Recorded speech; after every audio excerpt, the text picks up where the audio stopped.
What is going on, guys? Money Webby here, back again on Friday. We have a huge 14-game slate here tonight, and it's jam-packed with some elite pitching. Max Scherzer, Justin Verlander, Chris Sale, just to name a few at the top. So it's going to be a very good slate. I got to narrow down to 6 of my favorite plays on the board. My money 6, 2 pitchers, 3 hitters, and a nice value guy to throw in there at hitter as well. So go ahead and drop a like in the video. I would really appreciate that if you can do that just right now before we get going. Really helps me out so I can keep these videos coming to you. And let's just hop into it. I'm going to go with Max Scherzer at the top here at 13-3. I mean, I was kind of struggling to decide between Verlander and Scherzer, but at the end of the day, both of them are probably going to have really good starts. It's just a matter of who can kind of strike out some more guys and go a little bit deeper in the game. I just feel like Scherzer is very safe here, and I think he can easily reach 30-plus drafting points again in this game against the D-backs. And the thing with the D-backs, they really have been struggling against right-handed pitchers. They're only hitting .220 against them, and they're striking out 25% of the time against righty pitchers. So now they're going against Max Scherzer, probably the best right-handed pitcher in all of baseball. So it's going to be a struggle for the D-backs here. And against Scherzer, looking at the BVP, they only have a 200 average against them.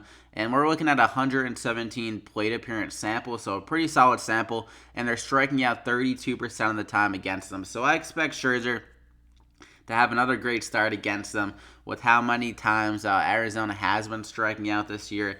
And also with this game being in Arizona, it's also been very pitcher-friendly.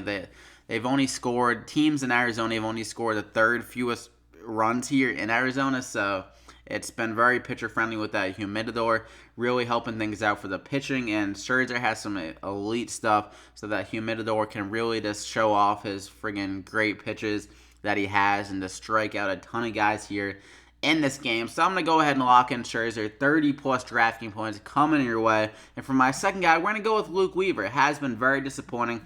Polar opposite of Max Scherzer with like the drafting scoring this year, really struggling to get anything over like 15 drafting points. But the thing with Luke Weaver is that he is a promising prospect. He looked very good last year with some great strikeout stuff, a 28% K rate on the year in 2017. But it hasn't been able to really control his command throughout this season. Like he had that 6-walk start against the Mets. But the thing with the Padres is that they're very easy to strike at. So he can kind of be a little bit more wild with his command, honestly, and not have to press as much to really strike people out. So looking at the Padres, they're actually striking out the most out of any team in baseball. So I think Weaver is going to show off that strikeout upside a little bit more in the start. And they're only projected 3.6 runs, the Padres are. So they're expecting Weaver to have a solid start here. Pitching in San Diego as well, which always helps. And this pitcher park. So I think Weaver going to get his confidence going here. He is a capable pitcher. Great stuff. Great strikeout stuff. So I'm going to go ahead and lock him in there. Maybe we'll get him at a lower ownership with how bad he's been kind of pitching throughout this year. And for my first batter now, Cody Bellinger going against the low and behoved, I don't even know what the term is, Matt Harvey at 4,300.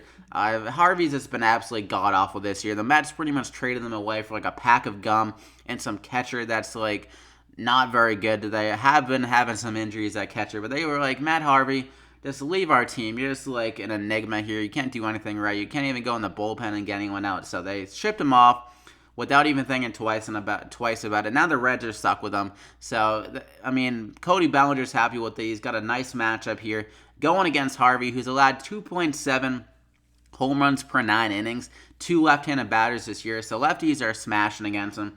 Right-handed hitters are smashing against them. So Bellinger in this game, he's going to show off his power upside. He did 323 ISO against right-handed pitchers last year. Has been kind of up and down this year, but if there's ever going to be a time for Bellinger to get it done, it's going to be in this start. So I'm going to go ahead and lock him in there. We're going to stick with the Dodgers. Why not? We got Matt Harvey on the mound. So Matt Kemp here at 3,900. Another guy that's been hitting very well this year. 333 average, 5 home runs, 17 RBIs in the meat of the order along with Cody Bellinger. So a nice 1-2 stack there with the Dodgers. They're implied 5 runs. So Vegas really likes the Dodgers in this spot. There is some wind blowing out to right field. Maybe that will help Matt Kemp in the spot. And he's seen Harvey a time or two in his career. He's 4 for 16. Not great, a 250 average. But he does have 3 home runs against him. So he has the power upside against Harvey, a guy that does allow a lot of home runs And Kemp is really smashing the ball. He's killing it against lefties. So even if Harvey's like pulled in the third inning or something like that, and they throw a lefty at Kemp, he's going to be able to hit them. And if they throw a righty at him, he's going to be able to hit them as well. He's been hitting well against both hands of the pitcher, and he has a 47% hard hit rate against right-handed pitchers. So what we're looking at against Harvey at the moment. So Matt Kemp is a guy I really like here. He's been doing very well, like I said, on the year. A nice little stretch against Arizona and San Diego, 13, 11, 22 recently. And I think he's safe around like 10-plus drafting points in this game. Some more RBI opportunities, and definitely has that home run capability. So go ahead and lock him in there. For my third guy, we're going to go back to the well here.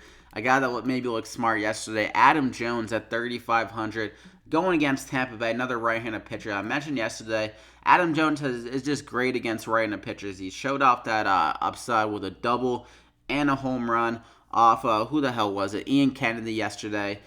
He had some crazy, just like ropes of hits in that game. So going against another righty here, Jacob Faria, another guy that does have reverse splits. He's actually been worse against right-handed batters in his 2-year career. And Jones is a guy with reverse splits, better against right-handed pitchers throughout his career for the most part. So a nice matchup here. He's seen Faria before. He's 5 for 12 with 2 doubles and a home run. And this is going to be a part downgrade for Ferrier as well. So things are adding up for Adam Jones to have another big game here in Baltimore. Some nice temperatures as well in this game. So Adam Jones is a guy I'm looking at to have another good game here. Probably not 30-point upset again, but hopefully get us around over 10 drafting points. Another cheap price of 3,500. So go ahead and lock him in there. So that's your core 5.